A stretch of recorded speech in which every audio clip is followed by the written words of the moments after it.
right, let's get this out. Do you like Mac Little Creative yet? Huh? Did you like my business page? No, you have to invite me to it. All right. All right, while you get that going, I'm going to get this thing popping off.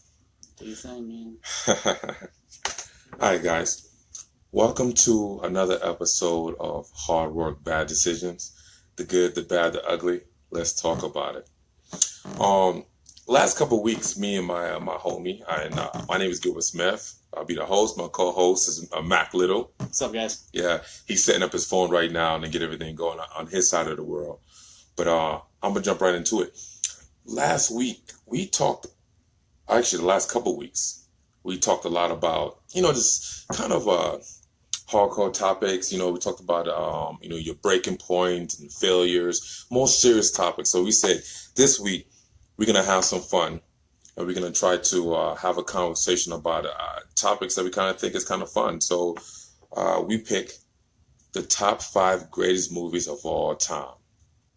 Now, I don't know about you, but myself, I love watching movies. It's something that about going to the movies or even chilling at home and, watching Netflix and having a movie in front of you that you could just kind of put yourself into it and like not thinking about your own life.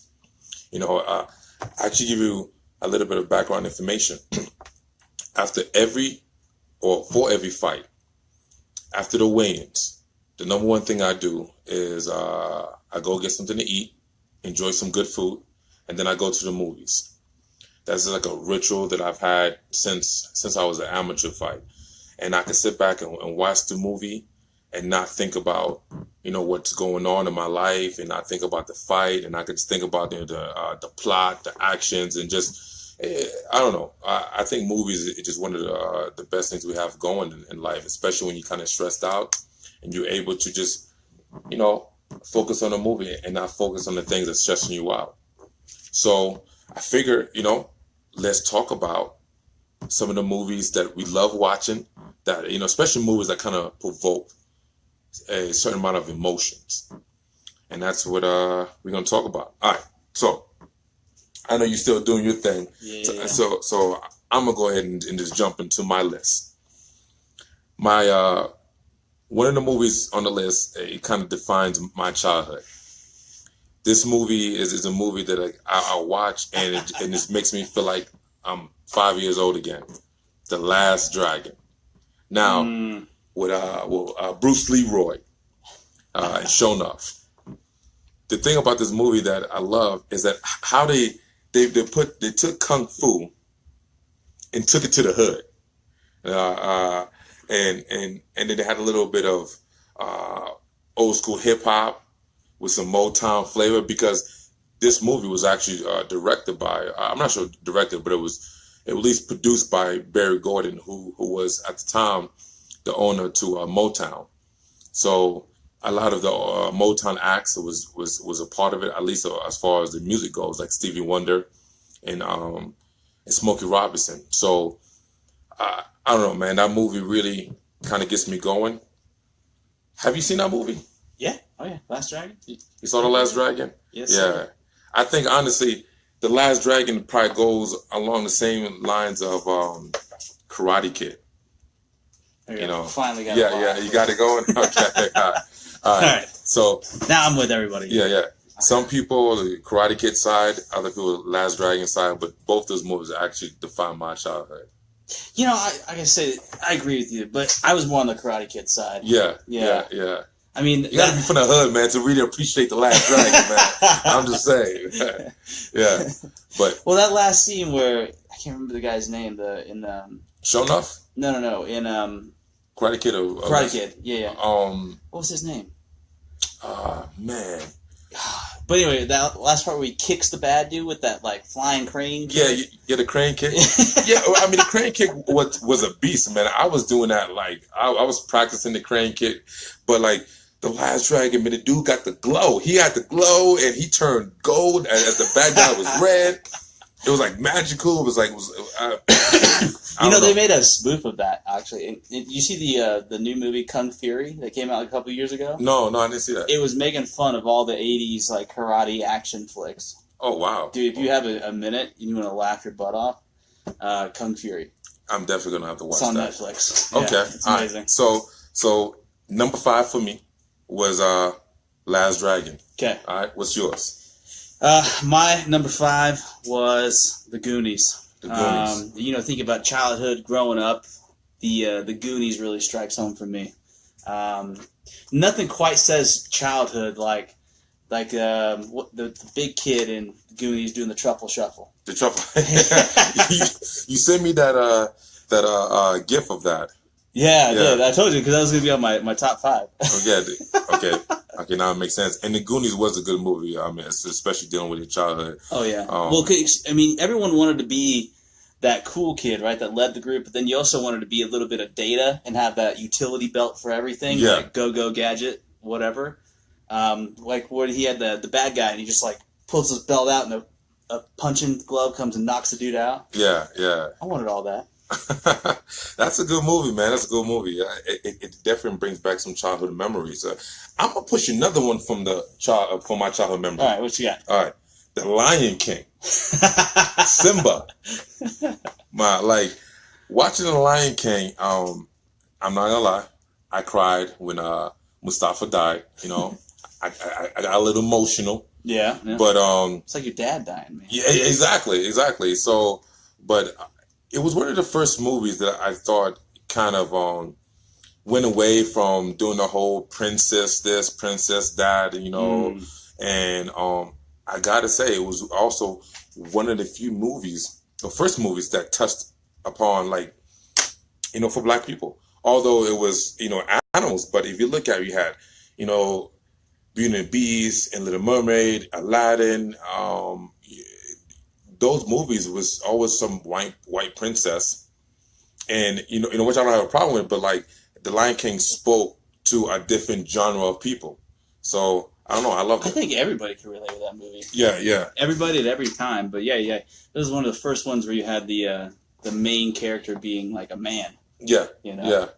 So and seeing him growing up from having no father figure and the soundtrack was movies that had a really great soundtrack made a huge difference. Yeah. And the soundtrack for Lion King, it was pretty awesome. Hakuna Matata. Oh, I think Rafiki hitting dude over with the stick. Yeah, the Kung Fu movie, The Monkey. It was the best for me, man. Yeah. All right. So next one on my list is Lord of the Rings. Lord of the Rings. Yeah, and the whole trilogy. You just can't go wrong. Yeah, actually, to this day, you see movies nowadays like Star Wars and all that.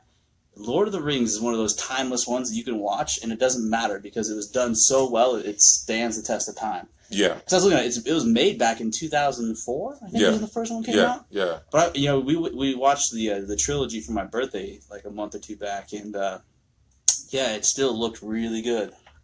I could go a lot of different ways with that movie. Okay, first let's talk about the fact that the first one, when it came out, I couldn't stand it. I didn't want to watch it. Really? I bypassed it. Straight up. It was too long. I couldn't get into it. It was a little slow. Okay. Yeah. However, part 2 came out, and we went to the movies, right? And how old were you back then? I was still an adult.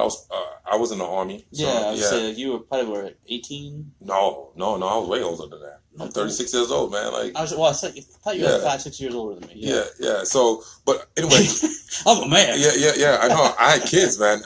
No. Did you really? Yeah. Oh, okay. I went to the movies with my kids, and we went to go watch. Look at this. Dennis says Gilbert would play white chicks better than the brothers. Yeah, white chicks. Yeah. So, I went to the movies to go watch another movie, and that movie was starting maybe 15, 20 minutes late, right? Mm-hmm. So we actually snuck in to watch Lord of the Rings for a couple minutes until our movie started. And I was watching it, and I was like, man, this is getting interesting.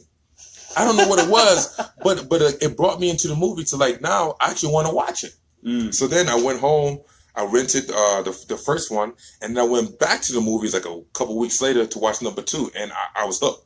I was hooked. So it took to part 2 to get me hooked. And if you guys got any input on your top 5 too, put them out there. I might miss it, or we might miss it, but we'll try and keep an eye out for what you guys think is like your top 5. Yeah, your top 5 greatest movies of all time. The GOAT. All time. Of all time. All right. What's your next one? Okay. So my next one is going to be Boys in the Hood. Ricky! Man, so... When he died, man. Yeah, I know, man. See, like, my father wouldn't let me watch Boys in the Hood. Okay. I went to my aunt's house. You know, it was kind of violent. It had a lot of vulgar words and things like that. I guess that's true. You know, I was young then. But my aunt, Aunt Pat, rest her soul, rest in peace, love you, Aunt Pat, she let me watch the movie. And, man, I couldn't stop crying. I couldn't stop crying, man. When Ricky got shot, Ricky had the ticket, man. He had the ticket. You know, he was gonna make it. But also, you know, see, being from the East Coast, I never understood the gang violence on the West Coast. Okay, so that movie really brought to light some of the gang violence that was happening in LA. So I really thought that I was really cool to watch and understand, you know, the things that was happening in another part of the country, you know, that was affecting, you know, our community as a whole. You know, just like Doughboy said, you know, a lot of people don't want to know, don't care to know, or don't, whatever the case may be. It was the truth, because most of us didn't know what was going on until that movie. You know what, though? Okay, so speaking of that, a more recent example. Yeah. Barbershop 3.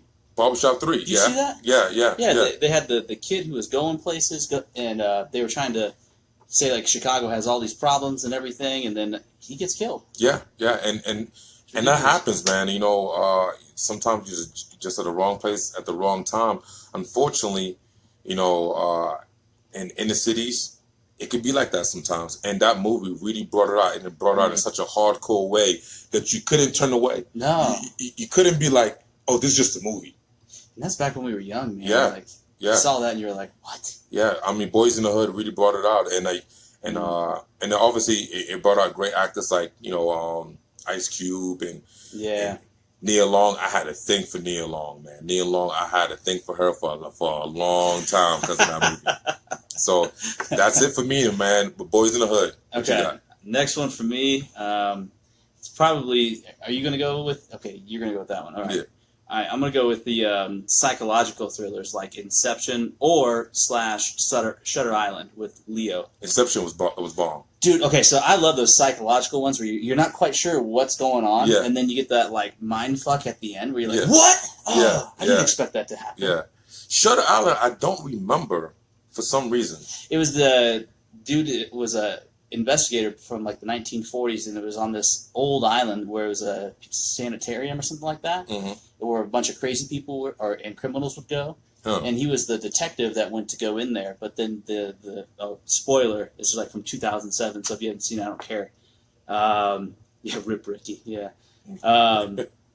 It was like he was one of the patients in the ward at the end of the movie. But you didn't find that out until like way later, how things were being connected with the dots. And I have to go back and watch that movie, bro. Yeah, dude. I have to go back and watch that. If you haven't seen it, Shutter Island is really good. But Inception, that did screw you up, man. I wasn't sure if I was like alive or sleeping. Yes. Yeah, and Inception. I mean, that was a good movie. Yeah, Christopher Nolan made a great film there. Any movie he makes is really good. You know, from that and the Batman movies. Movies, I mean, he's just a phenomenal director. So Inception, loved it. Wait, Michael Caine or what's his name? Christian Bale. Christian Bale. As Batman. Who do you like as Batman? Is his name Caine? It's Michael something. No, it's Michael's. It's something else, but it's not Michael Caine. Michael Caine is the old guy that did the. Oh yeah, he's the butler. Yeah. I would have to go with Christian Bale. Okay. I mean, Christian Bale. I mean, he did 3 good Batman movies, and I can't hate on it. All right, I'm gonna move on to the next one. Do it. The Matrix. Now I see that you had that on your list too. That was on my list too. So we both have that in common. The Matrix messed me up, man. I remember that I watched it now. I was who said that? Such a redemption. That's Dennis. And then Daniel said Knight's Tale, Snatch, The Godfather, Dark Knight, Road to Perdition. Yeah, that's good. Yeah, that was one with Tom Hanks. That was a good movie. So I watched. That was my senior year in high school. Hot Fuzz, really? That's amazing. Mighty Ducks, yes. Come on, Mighty Ducks. The Usual Suspects, I love it. That was a good one. You see, people start naming movies, and it makes me want to go back to my list. Yeah, I should alter this. And rewrite my list. Dang it, that was a good one. That was a good one. But all right, The Matrix. I watched that movie, and that messed me up. I was thinking like we was in the Matrix. I was like, it makes so much sense. The red pill and blue pill. Why everything tastes like chicken? I get it now. Okay, I get it. It all makes sense, man. And Morpheus and Neo and that fight scene, is one of the best. Well, but you think of all the ways that the Matrix actually applies to real life. Yeah, and it's like Michael Keaton was his name. Michael Keaton. Yeah. Thanks, Rachel. So I was like, but yeah, so it's like you take the blue pill and you can kind of just sit back and ignore life, or you can accept the harsh reality of how our world truly is and take the red pill. Which one would you have taken? Oh, dude, I'd still take the red pill. The red pill? I want to know all as twisted and as screwed up as our world is. I want to know the truth. Yeah. You know, I don't want to just sit by and be that passive. What about you guys? You take red pill, blue pill? Red pill or blue pill? Red pill or blue pill? I mean, that's a good question because... top 5 movies, Carrick, and we're probably going to sidetrack like we have into all sorts of other movies. Yeah. I got some other lists. We can go all over the place with this, but we're going to knock out the greatest of all time right now. The GOAT. Yeah, the GOATs. So... I mean, and besides the action, how to record it with the space-time thing, when Neo was dodging the bullets and he was like floating in the air. Yeah, you know, that was mad crazy. Like at the time, I mean, that movie really set the tone for action movies going forward because a lot of other movies was doing that. Yeah, and Matrix was the first one. Like 98, 99. Bullet Time, I think it was called. CGI wasn't as near where it is today back then. You know, so that's impressive for sure. Yeah, it was good. Matrix. Okay, so next one on my list is Star Wars franchise, but I got to put an asterisk in there. Like, let's just forget about number 2 and number 3 and just throw those away. Wait. What? Star Wars 2 and 3? I hated those ones, man. Okay, technically. Are you talking about the original Star Wars? No. I'm talking about the remake that was like early 2000s. Okay. So you're talking about episodes 1, 2, and 3. Yeah, I'm saying like kill episodes 2 and 3, but 4, 5, and 6 were amazing. Okay, what about episodes 1 though? You said episode 1 was great too. Episode 1, you thought that was good? Liam Neeson, yeah, he did a great job as Qui-Gon Jinn. Wow. I hated Jar Jar. Yeah. Jar Jar and that whole script should have been. But Qui-Gon Jinn and that whole storyline was great. Okay, so you like episode 1, but kill episode 2 and 3. Yeah, because Anakin was just a whiny crybaby, man. True. That just bugged me. But you did like 3, 4, and 5. That's what you're talking about right now. 3, 4, and 5. Oh, look at this. Carrick gave some insight here. Slow motion wasn't what it is today in The Matrix, so they actually used a circle of cameras around Keanu Reeves to film the bullet time scene. Yeah, it was called bullet time. Yeah. Thank you, Carrick. Appreciate the information right there. Okay. All right. So then it said he would take the red pill. You know what? I knew you was going to say that. I knew that you was going to say you would take the red pill. I'm not surprised. You've been killing me all day with your posts. So, yes, I'm not surprised. So, all right. So you like 3 and 4 and 5. Tell me why. Well, no. I don't. I'm not a fan of 3. 3 was okay, but I like 4, 5, and 6. I'm sorry. The 4, original. 5, 6. Yeah. 4, 5, 6. Yeah, the originals. Just because they were timeless, you know, like the effects that were done at the time. It was back when storytelling was really at its prime, and they told an amazing story without having all the action that you need today to kind of complement it, because we're so exposed to action. But I would say even the newest ones, 7, 8, those ones. People didn't like 8. I really liked 8. I was a fan of it. And even this whole side story, Rogue One. I think Rogue One was amazingly well done. I'm going to school you in a couple of things, man. Oh, okay. Yo, episode 8, the last one that just came out this summer, was garbage.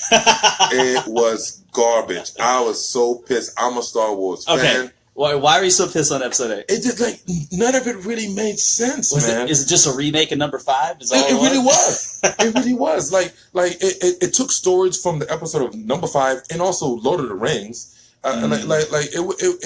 It just didn't make sense on the movie. Okay. First and foremost, let's talk about the worst scene ever, which is when the princess, she gets blown out the ship, and I'm sorry if this is a spoiler, I apologize, but the movie came out. You should have seen it. Yeah, already. you should have seen it by now.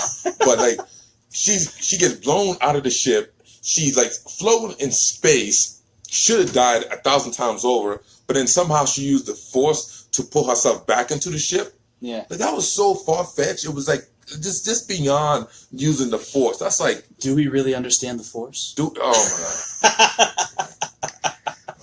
my god. Okay. So now you're talking about Luke Skywalker. He goes to some planet to really learn about the Force, right? But then he goes to that planet, and then he just becomes disgruntled.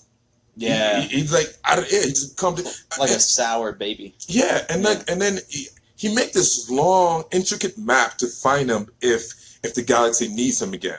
And then they find him, and he's like, you know what? I'm kind of over it. I don't really want to help right now. Yeah, like, I don't really care about that. Yeah. Everybody just go die. Like, I don't care about my sister. I don't care about Han Solo. I don't care about the universe. I'm just not a part of this right now. Okay, and then his death was the lamest. What about the bad guy? What's his name? The Cephalid. The one that got cut in half. Oh yeah, like the Darth Sidious or whatever. Yeah. Like, he was supposed to be. First of all, they never told his story. Yeah. They never told where he came from, how powerful he was, what was his role in all of this. Because in the episode, because you knew about the Emperor and his whole story. Yes. How he came to be. Yeah. Yeah. To me, it was kind of crazy because I was thinking after episode 6, you're a sci-fi nerd, Kevin. The rebellion was starting to win. But then by the time episode 7 and 8, it looks like the rebellion was like everything that happened with Luke Skywalker and back in the day was all for nothing because they lost everything. Yeah. They need to fill in the gaps. I was lost. Maybe that's the whole plot, though. Is they're saving it for those side story movies. I don't know, man. It was horrible. Well, that's what Rogue One was. They were like, because when episode 5 came in, they were like, the great price was paid. Or no, it was episode 4. They said a great price was paid to get these plans or whatever. Yeah. And they never really loomed onto like what that was. And so Rogue One was like filling in that gap of, dude, here was the price that was paid for this. Like, tons of people died, and there were no like hero characters in Rogue One that survived. It seemed like Luke left when things was good. Okay, because that's why he made the map. He was like, if y'all need me again, here's the map. You got to go through, like, you got to jump through hoops to find me. But if you need me, I'm gonna leave you this map, and come get me. So I'm assuming when he left, things was starting to become okay. The Emperor was killed. Vader was killed, or better, he was turned and then killed, or killed then turned. I'm not so sure how that happened. But the dark side never really went away, which is the point of that. And then but how did the Empire took everything back over? I'm so confused. I don't know, man. Well, yeah, that's true. I don't know about that one either. Because after episode 6, it looked like Luke Skywalker, Han Solo, and the princess had a major victory, and now the war was gonna either end or it was gonna turn around. Oh, wait, hold on. My sister says, can't believe that you think the princess using the Force is the most far-fetching thing about Star Wars. His best mate is the cousin of Bigfoot? What? Chewbacca. Yeah. Good point. That's awesome. Yeah, that's fair. Good point. And then Carrick says, okay, now that after 10 years, Infinity War is almost here, what's your guys' favorite Marvel? Ooh. Marvel Comic Universe movie. What is the best one? I mean, it would have to be Civil War. Captain America, Civil War. You like Civil War?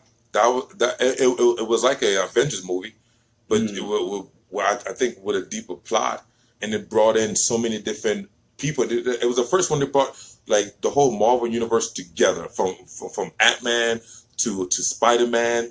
It was just really cool to see all those people on the screen. Of course, they didn't have Thor or the Hulk, but outside of that, it was just really awesome. They also introduced Black Panther. Yeah. Well, no, they didn't introduce Black Panther. I think they did introduce Black Panther. Yeah, Black Panther was introduced. Yeah, that movie was crazy. Uh-huh. So it have to be Civil War by Captain America. I think my favorite one was probably Captain America was great, and I won't discount that. But I think it had to have been for me Iron Man the original, or maybe even Thor the original. I liked both of those movies; they were great. Thor the original, I don't know. Okay, so when was the first time in you guys' Yeah, Black Panther was amazing. I'm looking forward to that movie coming out. Yeah. But what was the first time that they started integrating the MCU characters? Was it with the Green Arrow and Flash coming together, like on the TV series? Well, hold on, because Flash that's DC. Is it DC? That's DC. That's it. Oh, hold on, I just committed it. Wait. Yeah, that's DC. Yeah. That's the Justice League, bro. wait. But it was Green Arrow. Isn't that a Marvel character? It's Green. I think that's still DC. Carrick, you would know this. Did I just commit a foul here and just totally mess this whole thing up? Yeah, totally. I'm pretty sure. Green Arrow and well, I know for sure. Yeah, Flash. he said Green Arrow DC. My bad. Yeah. My God, bad. I'm a bigger comic nerd than you are. That's surprising. That's surprising. But wait, okay, so my point might still stand though. Is that the first case back in like 2007 when they started integrating the two types of like writing storylines specifically to intersect the two different like? I would have to say it started with Iron Man. I think Iron Man 2 is when he started to realize that we want to turn these movies not just into a movie, but into a whole universe. Yeah. You know, because they didn't really do much with Incredible Hulk. That wasn't like integrated in, you know, what Rachel. So Hulk's not in it, I'm not watching. Yeah. It's true. She loved the Hulk. But I would say Iron Man 2. Okay. Iron Man 2. Iron Man 2. Yeah. All right, so next one, okay, and I think because you took my Matrix, so that was like my close my number 2. So my number 1, go straight to it, Braveheart. Okay, you explain this one to me, please. Okay, I think it's great, but explain it to me. Why is it number 1? Here's the reason why I love Braveheart, because I think Braveheart had so much emotion, but the biggest thing I love watching is when somebody's fighting for freedom, when somebody's fighting for something bigger than what, money, land, or anything like that. Look at Carrick, man. He's the bigger nerd than all of us. 2008, Incredible Hulk with Edward Norton. It starts with Tony being introduced in the post-credits scene. Oh, wow. And then the original Iron Man was the second. You know what? We should do a whole Marvel podcast and have Carrick on it. I know, right? We just need to get Carrick down here so he can do this podcast. Or actually, we can bring him in as a guest contributor on the stream, too. Yeah. Yeah, you could be. But all right, so talking about Braveheart, the fact that he's willing to sacrifice his life and fight as a soldier. I mean, being a soldier, I could really understand this. For freedom. I mean, it was inspiring, man. I watched that movie, and that's another movie that actually made me cry. It was a long movie, but the action scenes was crazy. It was the first time you see like a war movie when somebody's leg get chopped off, and it looks like his leg got chopped off. I mean, they didn't hold nothing back. Yeah. It wasn't as historical, factual as it could have been, but the story was still true, and then the fact that William Wallace, he fought for freedom. It was pretty dope, man. I loved it. Along that same line, I had to say Gladiator. Yeah. That was a really, really good one. Yeah.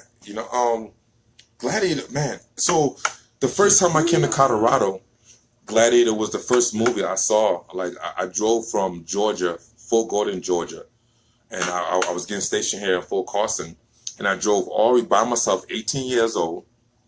I drove across the country, and I finally got to Colorado Springs, and I was like, you know what? I'm going to go to the movies. I'm going to go relax. I found some really bad, cheap hotel. And Which one was it? Do you remember? It was somewhere off in Nevada. Okay, well, so anything off in Nevada is pretty bad. Yeah, exactly, right? A lot of options there. Yeah, I know. But I went to go see Gladiator. It was the first day. It was in April something of 2000, and Gladiator, it definitely blew my mind away. It was such a great movie. Yeah, just that whole scene, and then like you root for him because he's just so like kicked in the mouth, like his whole family's murdered. Yeah, they killed his family. Stripped of everything. He went from being a general to being a slave, then to being like this hero and this huge gladiator. Like it was freaking rags to riches story. So I loved it. Man. Okay, so on this topic, what do you think? What are your thoughts on Game of Thrones? It's my favorite show. Yeah, of all time? Of all time. Game of Thrones. Man, you watch it. I love a lot of shows that came on, right? But somehow it loses is like passion. You know, after it does so many seasons. Like, I used to love, what's that vampire show? True Blood. True Blood, yeah. Okay, I like that. The Walking Dead. Yeah. I like that. I think I fell off after like season 3. All those shows started to fall off. It lost its passion for whatever reason. It became redundant. It became like kind of stupid at times. Mm-hmm. But like, it just seemed like Games of Thrones had a route, an idea of what they wanted to accomplish. And they wasn't afraid to make those hard choices, you know, kill your favorite character. Oh yeah. Like they would do that to you. When they killed what's his face, the king, or the guy who's Lord of the North in Ned Stark. Ned Stark. When they killed him in season 1, I'm like, what? Yeah. What? Why would you kill off him? He was such a good actor. And then they killed off the his son. Yeah. You know, and wife and the girl he was going to marry and the mother. You know, because I thought that he was going to be the savior. Yeah, exactly. Okay, and then they killed off Jon Snow for a couple episodes. Yeah, and you're like, what? Jon Snow's dead. Like, what's going to happen? and freaking Khaleesi. Yeah, come on. Oh my God. I never really saw much coming from her. So yeah, exactly. It's starting out. Yeah, and then the dragons and the dead walkers, the White Walkers. Yeah, you know, it's. I mean. What about you guys? Greatest TV show of all time? Since we're talking about movies, and we'll keep talking about movies, but greatest TV show of all time in your guys' opinion? Outside of Game of Thrones, because we already mentioned it. Yeah. Tell us. Okay, all right, so I got some honorable mentions. Okay. What you got? Rocky. Ooh. Rocky 1 through 4. Hey, Drew. Yeah, I mean, I would say my favorite Rocky is Rocky 2. When you watched Rocky, did you eat raw eggs? No, man. But see, the thing is, I don't eat eggs at all. See, I hate eggs. You know, I don't eat scrambled, fried, boiled. I can't eat eggs. I did not know that about you. Yeah, I know. It's a thing. Everybody makes fun of me because everybody loves eggs. But I tell you, so I definitely would not eat raw eggs. That's definitely not going to happen. But Rocky 1 through 4, it's all classics. From you got Apollo Creed to Clubber Lang to Drago. Mm-hmm. I mean, the villains. I mean, it was. I love watching it. Like Drago, man, that guy's ridiculous. I think a lot of people got into the sport of boxing because of Rocky. Yeah, no, that's true. You know, it made everybody want to box. I think it like deepened the Cold War too, with like. Yeah, America versus Russia. Yeah. I mean, I don't know, man. I loved it. Well, it was made back in that time. Yeah, it was. It was definitely made back especially in the 80s and whatnot. It was 70 going into the 80s. Rip Apollo. Yeah. But the new Creed movie was amazing. It was. With Michael B. Jordan in it. Yeah. God, he was so good. I'm shocked that they're not pushing for Creed 2. They're not. I thought they was, but like, I was thinking there was gonna. Well, it has been some talks. Having Creed's son fight Drago's son, considering that Drago's father was the one that killed Apollo Creed. Yeah. I've been seeing that like on the internet all over the place. That'd be such a good story. Yeah, but like I haven't seen anything about production or scripts or who's directing or if Sly or Michael B. Jordan actually signed on. Yeah. So I think that'd be mad dope. All right, so Rachel said It's Always Sunny in Philadelphia. I knew she'd say that. Yeah, best comedy show ever. I totally agree with you. You like? Oh, I think it's hilarious. Listen, I can't talk to Rachel without her using some saying from that show. I never watched it, so. Damon. Yeah, so she got all these like inside jokes from that show. She loved that show. Oh, and Carrick says Breaking Bad. Someone else said Sons of Anarchy. Yeah. The Ultimate Fighter season 17 and season 25 is really good shows. Just saying. I don't know why. It's not like he was on it. Yeah. It's just saying. Biased. All right. All right. So my honorable mentions was both versions really, but I really like the remake of Amityville Horror. That one was awesome. One of the latest comedy action movies was Deadpool. That was amazing. Yeah. And then both versions, the old version and the new version. I haven't seen it. It was really good. I haven't seen it. But it was really good. those Deadpool was good. Yeah. It wasn't my favorite. I don't know. Why? I don't know why people loved it so much. Because it's like your ultimate like Jackass movie. Like yeah, I don't know. The plot was kind of lame to me. I mean, it had some funny jokes, but the plot was kind of lame. Oh, Friday. Yeah, that's so true. Oh, Friday was a good one. Yeah. But okay, so you know what? Let's pick some genres because I wrote some stuff down. Like we want you guys to participate in this too. Yeah. Okay. Check this out. Favorite chick flick. Favorite chick flick. Favorite chick flick. Think about it, guys. Think about it. Favorite. Put chick them up. flick. Let's hear it. Okay. I'm gonna tell you mine. Okay. What is it? Dirty Dancing. Dirty Dancing. You can't front. Dirty Dancing was one of the best chick flicks ever. I mean, the music was awesome. The dancing. Patrick Swayze, he's on point.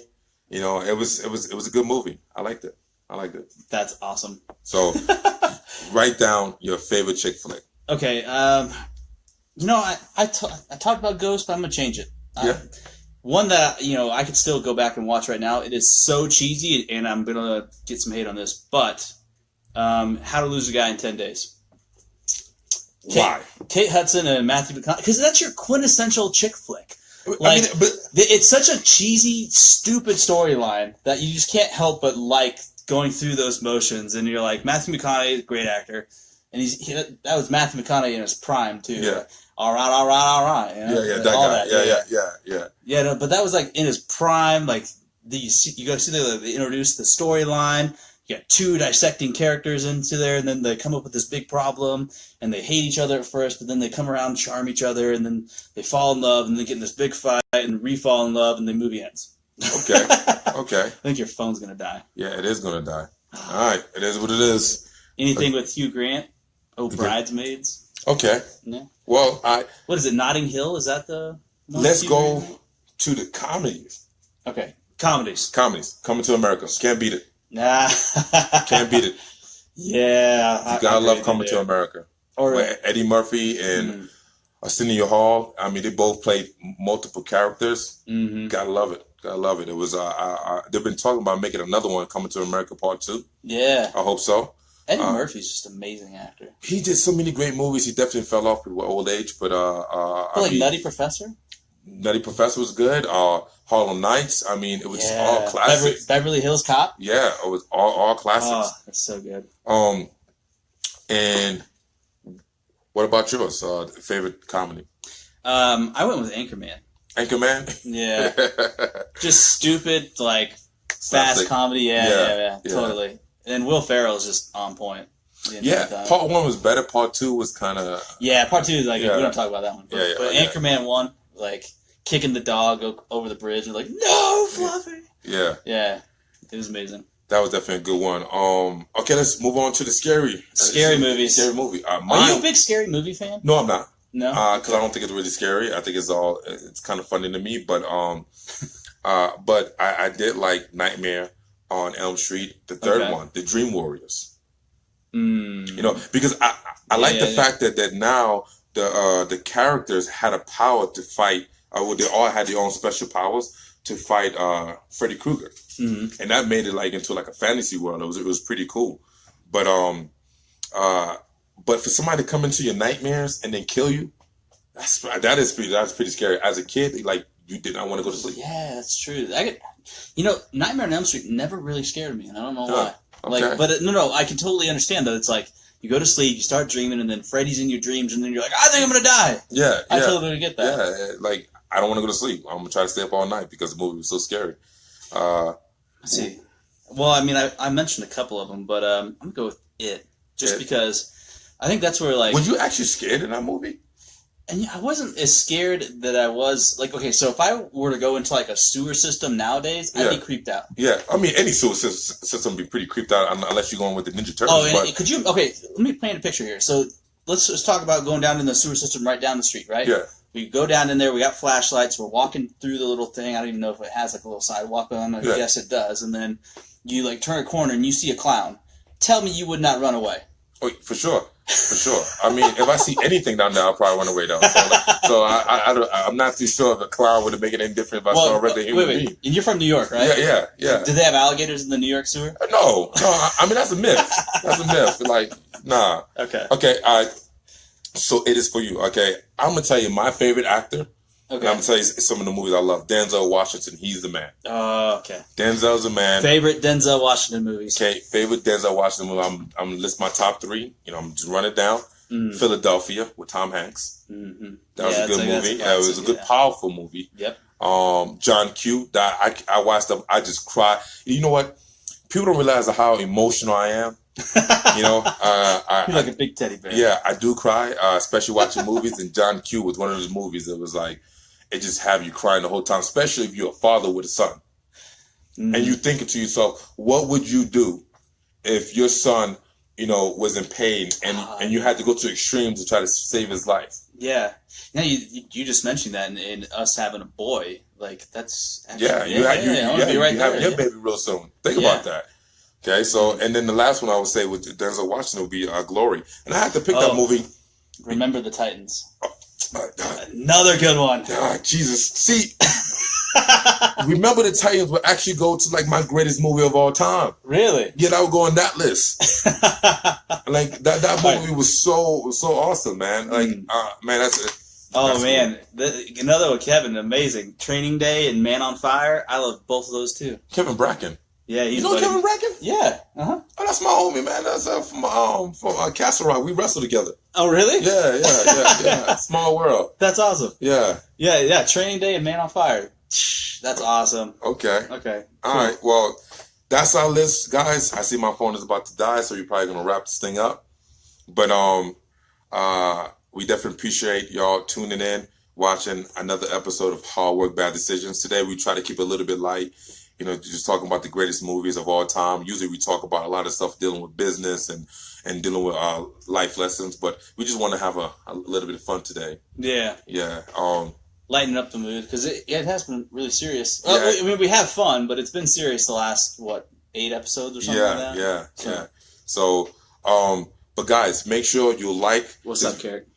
Before you close. Yeah. What did you say? I don't know. You didn't finish typing what you was going to say. Okay. But yeah, go ahead, keep going. All right. So make sure to like the video, share the video, comment on the video. Also go to the YouTube page so you can see the prior episodes. You know, we can keep pushing forward and try to make this thing better. And come up with some different topics. Carrick, you on it, man. What else you writing? He said Deadpool might be joining the official Marvel character universe now that Disney is buying it. Fox, which makes total sense. Yeah. Actually, I mean, just to touch upon that before we close out, it was now that Disney is buying Fox. Disney owns everything amazing. Yeah, so now they could bring in X-Men. Yeah. To the MCU, they could bring in Wolverine, which is part of the X-Men. We can't close yet. Okay, I have to ask you. All right, if we're talking about X-Men. Yeah. So now that Professor X and Wolverine are all dead, but they kind of introduced the fact that there is some Canadian X-Men. That in the Logan movie, is X-Men going to continue just in Canada? Well, no. I think what they're going to do is do like backtrack stories, you know, because one with Wolverine movie, it was about his end, but he did a lot of things that we haven't touched upon. And if you bring him into the MCU, they're probably just going to do a remake. They're going to actually act like that movie never happened. Yeah, and that's the way comic books are. They're always doing like backstories, or they're doing like alternative universe, you know. Yeah, but Hugh Jackman's getting old. Yeah, but I don't think it's gonna be. It's not gonna be him playing it. Yeah. Do you think? Okay, can another person play Wolverine outside of Hugh Jackman now? I think it's the same thing to be said about Anchorman with Tony Stark's the sooner or later he can't play that role anymore. Oh, even look at Spider-Man. Iron Man, you mean? Oh yeah, Iron Man. Anchorman. Anchorman's funny. I mean, look at Spider-Man. I mean, I got turned over like 3-4 times. That's true, yeah. Batman too. Superman, it did the same thing. That's true. And Incredible Hulk, they did it. You know, they just like from one movie to the next movie, and it was within the. We never even mentioned 007, like all those guys. Yeah, but those movies wasn't that good. That's true. I mean, it was all right, but it wasn't like greatest of all time. Yeah, that's true. Goat. Yeah. All right, guys. So we're just gonna wrap this up. Thank you for listening and watching once again. I'm gonna say it again. Make sure you like the videos, you share the videos, and you leave a comment, and you go to the YouTube page and subscribe to that. And then if you guys have a topic that you want to talk about, like serious note type topic for next week, post it up in the comment section. Or if you want to have like a lighthearted conversation, again, put up another topic for next week as well. And we'll do it. All right, guys. Have a good day. All right. See you guys.